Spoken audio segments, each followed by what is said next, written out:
Welcome and स्वागत है आप सबका अपने यूट्यूब चैनल में द अकेड्स।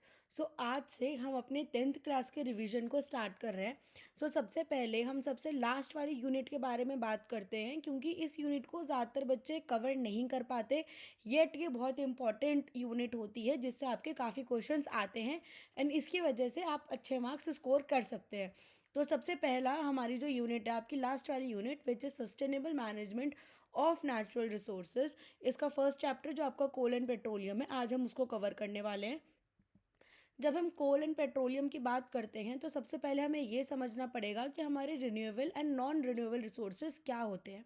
ठीक है, तो रिन्यूएबल रिसोर्सेज जो होते हैं हमारे, ये काइंड ऑफ नेचुरल रिसोर्सेज होते हैं। ठीक है, एंड ये दोनों ही हमारे जो renewable and non renewable resources है, ये हमारे नेचुरल रिसोर्सेज के टाइप होते हैं। ठीक है, तो हमारे नेचुरल रिसोर्सेज क्या होते हैं? नेचुरल रिसोर्सेज हमारे ऐसे रिसोर्सेज होते हैं जो हमारे को नेचर से मिलते हैं, मतलब कि हमारी अर्थ से हमारे को मिलते हैं। ठीक है, जो हमारी मदर अर्थ है, हमें वहाँ से ये रिसोर्सेज मिलते हैं, हमारे नेचर से हमें ये मिलते हैं। इन रिसोर्सेज को हम नेचुरल रिसोर्सेज बोलते हैं और इन रिसोर्सेज को हम अपने इकोनॉमिक गेन के लिए, यानी कि पैसे कमाने के लिए या फिर अपनी जो ज़रूरतें होती हैं उन्हें पूरा करने के लिए यूज़ करते हैं। ठीक है, ये दो टाइप के होते हैं, जैसे कि मैंने बताया, एक आपके रिन्यूएबल रिसोर्सेज होते हैं और एक आपके नॉन रिन्यूएबल रिसोर्सेज होते हैं। अब सबसे ज़रूरी बात कि हमारे रिन्यूएबल रिसोर्सेज होते क्या हैं। ठीक है, तो रिन्यूएबल रिसोर्सेज, जैसे कि इसका नाम बता रहा है, रीन्यू। ठीक है, रीन्यू यानी कि इसको हम फिर से नया कर सकते हैं। रिन्यूएबल रिसोर्सेज जो होते हैं इनको आप रिप्लेनिश कर सकते हो और नेचर में ओवर टाइम, मतलब कि ये दोबारा से बन जाते हैं, ये बार बार बनते रहते हैं, बनते रहते हैं, बनते रहते हैं। ठीक है, इसके एग्जाम्पल्स होते हैं हमारे सोलर एनर्जी, जो एनर्जी हमें सन से मिलती है, जिसके लिए हम ये सोलर पैनल्स का यूज़ करते हैं। ठीक है, तो जो सोलर एनर्जी होती है हमारी, ये एक रिन्यूएबल रिसोर्स का एग्जांपल होती है। देन होती है हमारी विंड एनर्जी। विंड एनर्जी होती है जो हमें मूविंग एयर से मिलती है। ठीक है, विंड यानी कि जो मूविंग एयर है, ठीक है, जिससे आपके टर्बाइन्स होते हैं। ठीक है, विंड मिलके जो टर्बाइन्स होते हैं ये घूमते हैं विंड से। ठीक है, जो मूविंग एयर होती है उसे हम विंड कहते हैं और जो नॉन मूविंग होती है उसको आप एयर बोलते हो। ठीक है, देन होती है हमारी वाटर एनर्जी, यानी कि हमारी हाइड्रो पावर। तो ये कौन सी एनर्जी होती है? जो फ्लोइंग वाटर से हम ऑब्टेन करते हैं। ठीक है, एक आपकी टाइडल एनर्जी होती है। टाइडल एनर्जी में क्या होता है कि जो आपकी अप एंड डाउन टाइड्स आ रही होती है, तो उन टाइड्स से जो आपकी एनर्जी प्रोड्यूस होती है वो आपकी टाइडल एनर्जी होती है। ऐसे ही एक होती है आपकी जियोथर्मल एनर्जी। इसमें क्या होता है कि जो हमारी अर्थ के कोर से हीट निकल रही है, ठीक है, जो हमारे अर्थ के कोर से हीट निकलती है, भाप निकलती है, उसको यूज़ करा जाता है आपका एनर्जी प्रोड्यूस करने के लिए। देन होता है हमारा बायोमास। बायोमास एनर्जी जो होती है वो आपके ऑर्गेनिक मैटर से ऑब्टेन करी जाती है। जब हमारा ऑर्गेनिक मैटर जो होता है वो डिके करता है, ऑर्गेनिक मैटर यानी कि आपका वुड हो गया, क्रॉप्स हो गया, वेस्ट मटेरियल हो गया, किचन वेस्ट हो गया, आपका काउ डंक वेस्ट हो गया, एनिमल का वेस्ट हो गया। तो जब भी ये वेस्ट मटेरियल जो है आपका, जब ये आपका डिकम्पोज करता है तो उससे हमारे को बायोमास एनर्जी मिलती है। ठीक है, अब बात आती है कि एडवांटेज क्या होते हैं हमारे रिन्यूएबल रिसोर्सेज ऑफ एनर्जी के। मतलब कि जिन रिसोर्सेज को हम फिर से नया कर सकते हैं, जो रिप्लेनिश हो जाते हैं ओवर टाइम हमारे एनवायरनमेंट में, तो उनका एडवांटेज क्या होता है? सबसे बड़ा एडवांटेज है कि सस्टेनेबल एंड लॉन्ग टर्म होते हैं। क्यों? क्योंकि ये अपने आप रिन्यू हो जा रहे हैं, तो ऐसा दिन नहीं आएगा कि जब ये ख़त्म हो जाएंगे। ठीक है, दूसरी चीज़ कि ये एनवायरमेंटल फ्रेंडली होते हैं। इससे क्या होता है कि जो कार्बन इमिशन है हमारा वो कम हो जाता है और ये पॉल्यूशन भी नहीं करते। ठीक है, एंड थर्ड चीज़ क्या है कि ये डिपेंडेंसी ऑन फॉसिल फ्यूल्स, यानी कि कोल एंड पेट्रोलियम को रिड्यूस कर देते हैं। कोल एंड पेट्रोलियम जो होते हैं वो हमारे non renewable resources of energy होते हैं।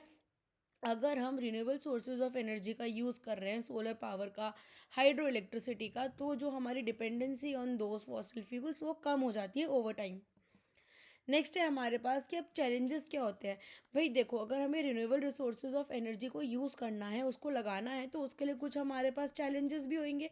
ऐसा तो नहीं है कि भाई हमारे को रखा रखा है मिल जाएगा, राइट? तो अगर हमें रिन्यूएबल रिसोर्सेज ऑफ एनर्जी को यूज़ करना है, उसे लगाना है, तो उसके लिए कुछ चैलेंजेस होते हैं। सबसे पहला चैलेंज होता है हमारा कि इनकी इन्वेस्टमेंट की कॉस्ट जो होती है इनिशियल, वो बहुत ज़्यादा होती है। इनको लगाने का, इन्हें इंस्टॉल करने का जो कॉस्टिंग होती है वो काफ़ी ज़्यादा होती है। दूसरी कि आपकी वेदर डिपेंडेंसी पे होती है, मतलब कि अगर आप ये लगाओ कि आपने अगर सोलर पैनल लगा रखा है अपनी छत पे, ठीक है, और अगर बादल आ गए, अगर 4-5 दिन से बादल हैं तो आपको सोलर एनर्जी नहीं मिलेगी। सेम चीज़ आपकी विंड एनर्जी के साथ भी होती है। अगर आपकी हवा नहीं मूव कर रही है, हवा नहीं चल रही है, तो ये जो टरबाइन्स है ये मूव नहीं करेंगे और आपको एनर्जी या इलेक्ट्रिसिटी नहीं मिलेगी। तीसरी चीज़ होती है कि इसके लिए हमारे को बहुत बड़ा एरिया चाहिए होता है, बहुत बड़ा लैंड का एरिया या पानी का एरिया। आपने देखा होगा कि जो डैम्स हमारे बनते हैं, जो हमारे डैम्स बनते हैं वो भी बहुत बड़े एरिया में बनते हैं। देन जो आपका सोलर पावर के प्लांट लगते हैं वो भी बहुत बड़े एरिया पे लगते हैं। सेम आपकी जो विंड फार्मिंग होती है वो भी बहुत बड़े एरिया में लगती है। क्यों? क्योंकि इससे जो आपका उत्पादन होता है बिजली का वो थोड़ा कम होता है, मतलब इसका इनपुट हमें ज़्यादा चाहिए, तब इसका आउटपुट हमें ज़्यादा मिलेगा।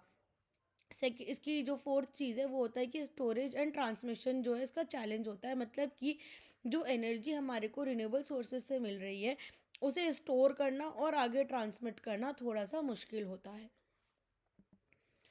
नेक्स्ट आता है हमारे पास कि what are non renewable resources of energy, मतलब कि non renewable resources of energy क्या होते हैं।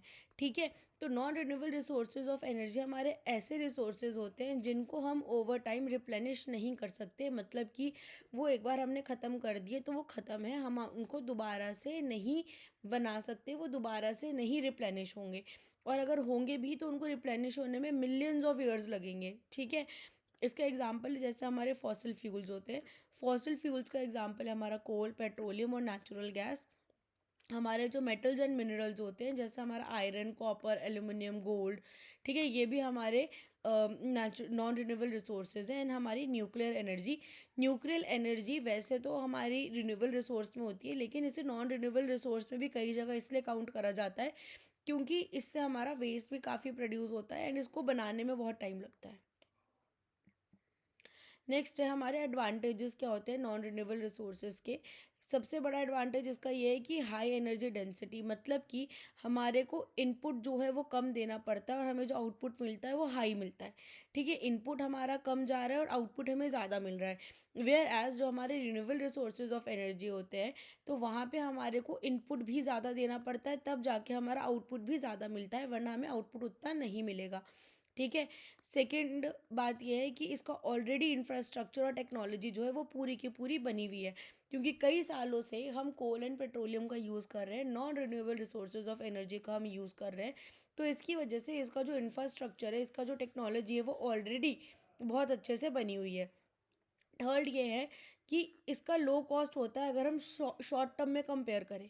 ठीक है, जो रिन्यूएबल रिसोर्सेज ऑफ एनर्जी होते हैं वो हमें लॉन्ग टर्म में रिजल्ट देते हैं, लॉन्ग टर्म में उसमें हमारा खर्चा कम होता है, लेकिन इनिशियल इन्वेस्टमेंट उसमें बहुत ज़्यादा होती है। वेयर एज जो हमारे नॉन रिन्यूएबल रिसोर्सेज है इसमें इनिशियल इन्वेस्टमेंट हमारी बहुत कम होती है, इनिशियल इन्वेस्टमेंट इसमें कंपेयर टू रिन्यूएबल रिसोर्सेज कम होती है। ठीक है, नेक्स्ट अब डिसएडवांटेजेस क्या है, तो सबसे बड़ा डिसएडवांटेज तो यही है कि इसकी लिमिटेड सप्लाई है। एक दिन ये जाके डिप्लीट हो जाएंगे, ख़त्म हो जाएंगे इवेंचुअली। जो हमारे नॉन रिन्यूएबल रिसोर्सेज हैं जैसे कि हमारा कोल है, हमारा पेट्रोल है, ये एक ना एक दिन जाके ख़त्म हो ही जाएगा। ठीक है, सेकंड ये बहुत ज़्यादा हमारा पोल्यूशन करते हैं, ये बहुत ज़्यादा हमारे इन्वायरमेंट को इम्पैक्ट करते हैं। इससे आपका कार्बन डाइऑक्साइड निकलती है, कार्बन मोनोऑक्साइड निकलती है, सल्फर डाइऑक्साइड आपकी इमिट होती है इनके बर्निंग से। तो ये बहुत ज़्यादा हमारा इन्वायरमेंट में पोल्यूशन क्रिएट करते हैं। ठीक है, थर्ड है ये हैबिटेट डिस्ट्रक्शन कॉज करते हैं, हेल्थ के लिए एक हज़ार्ड है, एज एन जहाँ पे भी आपके कोल की माइनिंग होती है तो वहाँ पे पूरा का पूरा एरिया जो होता है, पूरा का पूरा जंगल जो होता है वो काट दिया जाता है और वो एरिया दोबारा से आपका ग्रीन नहीं हो पाता। और अगर ग्रीन होगा भी तो उसको करने के लिए बहुत एफर्ट लगता है, बहुत कॉस्टिंग लगती है। सेकेंड चीज़, जब आपका पेट्रोल को माइन करा जाता है, पेट्रोल जब आपका ड्रिल करके निकाला जाता है तो वहाँ पे भी जो मराइन लाइफ होती है वो बहुत ज़्यादा उससे इम्पैक्ट होती है। ठीक है, एंड हेल्थ हज़ार्ड इसलिए है क्योंकि इससे पोल्यूशन तो क्रिएट हो ही रहा है। फोर्थ है कि पॉलिटिकल और इकोनॉमिक कॉन्फ्लिक्ट जो होते हैं वो इन्हीं रिसोर्सेज के कंट्रोल के ऊपर होते हैं। जिसके पास ज़्यादा पेट्रोल होगा, जिसके पास ज़्यादा कोल होगा, वो कंट्री हमारी स्ट्रांग होती चले जाएगी, एंड उसी की वजह से हमारे काफ़ी सारे पॉलिटिकल एंड इकोनॉमिक कॉन्फ्लिक्ट जो है वो चलते रहते हैं। ठीक है, ये एक छोटा सा आपका डिफरेंशिएशन है renewable resources and non renewable resources के बीच में, जिससे कि आपका जो चैप्टर है वो रिवाइज हो जाए। ठीक है, सबसे पहले अवेबिलिटी की बात करें अगर, तो रिन्यूएबल रिसोर्सेज की अनलिमिटेड अवेबिलिटी है हमारे पास, whereas non renewable resources limited ही अवेलेबल है। इन्वायरमेंटल इम्पैक्ट जो होता है रिन्यूएबल रिसोर्सेज का वो लो होता है और नॉन रिन्यूएबल रिसोर्सेज का बहुत हाई होता है। कॉस्टिंग की अगर हम बात करें तो रिन्यूएबल रिसोर्सेज की इनिशियल कॉस्टिंग जो होती है वो हाई होती है लेकिन मेंटेनेंस लो होती है, वेयर एज जो हमारे नॉन रिन्यूएबल रिसोर्सेज है उनकी इनिशियल कॉस्टिंग आपको लो पड़ेगी लेकिन मेंटेनेंस उनकी काफ़ी हाई होती है। ये आपके सस्टेनेबल होते हैं, मतलब कि इनको आप लॉन्ग टर्म तक आराम से यूज़ कर सकते हो, वेयर एज जो हमारे नॉन रिन्यूएबल रिसोर्सेज होते हैं ये आपके अनसस्टेनेबल होते हैं। एग्जाम्पल होता है हमारे रिन्यूएबल रिसोर्सेज का solar energy, wind energy, water energy. And non renewable resources में आता है हमारे कोल, ऑयल यानी कि petrol and your natural gases. अब हम चलते हैं कोल एंड पेट्रोलियम के बारे में हम बात करते हैं स्पेसिफिकली। तो जो कोल होता है आपका, ये मिलियंस ऑफ ईयर्स में फॉर्म होता है। जो हमारे पुराने प्लांट्स थे, मैटर था, ठीक है, हमारे पुराने जो एनिमल्स थे उनकी बोन्स से आपके प्लांट्स के मतलब डिके होने से, ठीक है, जब क्या होता है कि अर्थ के अंदर ये ट्रैप हो जाते हैं। ठीक है, ये जो बोन्स है, ये जो प्लांट्स है, ये ट्रैप हो जाते हैं एंड इसके ऊपर हमारे अर्थ की लेयर बनती चले जाती है, बनती चले जाती है और ये कंप्रेस होते चले जाते हैं, इनके ऊपर प्रेशर पड़ता है। ठीक है, एंड नीचे से इन्हें हीट भी मिलती है। तो इसी हीट एंड प्रेशर की वजह से, कंप्रेशन की वजह से, बहुत ज़्यादा हीट के अंदर, बहुत ज़्यादा प्रेशर के अंदर हमारा कोल का फॉर्मेशन हो जाता है। ठीक है, करेक्टरिस्टिक एंड यूजेस क्या होते हैं कोल के। जो हमारा कोल होता है ये एक सॉलिड ब्लैक और ब्राउन कलर का रॉक होता है, जैसे कि आप इस इमेज में देख सकते हो। ठीक है, इसको कुकिंग के लिए यूज़ करा जाता है, हीटिंग के लिए यूज़ करा जाता है और थर्मल पावर प्लांट्स जो होते हैं हमारे, वहाँ पे ये इलेक्ट्रिसिटी जनरेट करने के लिए यूज़ होता है। थर्मल पावर प्लांट्स क्या होते हैं? थर्मल पावर प्लांट्स हमारे ऐसे पावर प्लांट्स होते हैं जहाँ पे आपके कोल को बर्न करते हैं, आग लगाते हैं कोल पे, बर्न करते हैं, इससे हमारी स्टीम बनती है। ठीक है, और जब ये स्टीम बनती है तो इस स्टीम से हमारा टर्बाइन्स घूमते हैं जिससे हमारी इलेक्ट्रिसिटी का जनरेशन होता है। ठीक है, सेकंड यूज़ जो होता है इसका वो ये होता है कि ये आपके मेटल और सीमेंट के प्रोडक्शन में भी यूज़ होता है। और इसे एक्सट्रैक्ट कैसे करा जाता है? By mining. ठीक है, माइनिंग का मतलब क्या होता है कि माइंस, खदानें बनती हैं।